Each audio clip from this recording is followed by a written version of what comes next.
ఎంపీగా Avinash Reddy Kadapa steel plant కోసం ఒక్క ఉద్యమం కూడా చేయలేదని ఏపీపీసీసీ అధ్యక్షురాలు వైఎస్ షర్మిల విమర్శించారు. పులివెందులలో నిర్వహించిన ఎన్నికల ప్రచారంలో షర్మిల మాట్లాడుతూ హత్యలు చేయడానికి అవినాష్ అధికారం వాడుకున్నారని ఆరోపించారు. బాబాయిని చంపిన హంతకులనే సీఎం కాపాడుతున్నారని జగన్పై విమర్శలు గుప్పించారు. ఒకప్పుడు అన్న కోసం పాదయాత్ర చేశానని, ఇప్పుడు న్యాయం కోసం నిలబడ్డానని, న్యాయం గెలుస్తుందో నేరం గెలుస్తుందోనని ప్రపంచమంతా చూస్తోందని అన్నారు షర్మిల. ఇదే రాజశేఖర రెడ్డి బిడ్డ తన బిడ్డల్ని, తన ఇంటిని, తన కుటుంబాన్ని అన్ని పక్కన పెట్టి నెలల తరబడి రోడ్ల మీదనే బతికి పాదయాత్ర చేసింది. కానీ ఈరోజు ఇదే రాజశేఖర రెడ్డి బిడ్డ జగన్మోహన్ రెడ్డి గారికి ఎదురు నిలబడింది.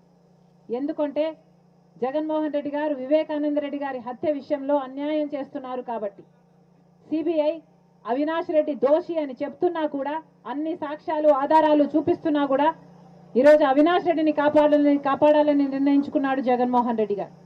5 సంవత్సరాలుగా కాపాడమే కాకుండా, న్యాయాన్ని తొక్కి పెట్టడమే కాకుండా, ఇప్పుడు మళ్ళీ అదే అవినాష్ రెడ్డి గారికి టికెట్ ఇచ్చారు. ఇది అన్యాయం అని చెప్పడానికి రాజశేఖర రెడ్డి బిడ్డ ఎదురు నిలబడింది. మీ అందరూ కూడా ఆశీర్వదించాలని, న్యాయాన్ని గెలిపించాలని. నేరం గెలిస్తే ఇక ప్రపంచంలో న్యాయమే లేదు అన్న తీర్మానం జరుగుతుంది. ప్రపంచం అంతా చూస్తుంది. కడప జిల్లా ప్రజలు న్యాయం వైపా, నేరం వైపా. మరొక్కసారి రాజశేఖర రెడ్డి బిడ్డగా నేను మాటిస్తున్నామా, ఎంపీగా పోటీ చేస్తున్నా, మీరు నన్ను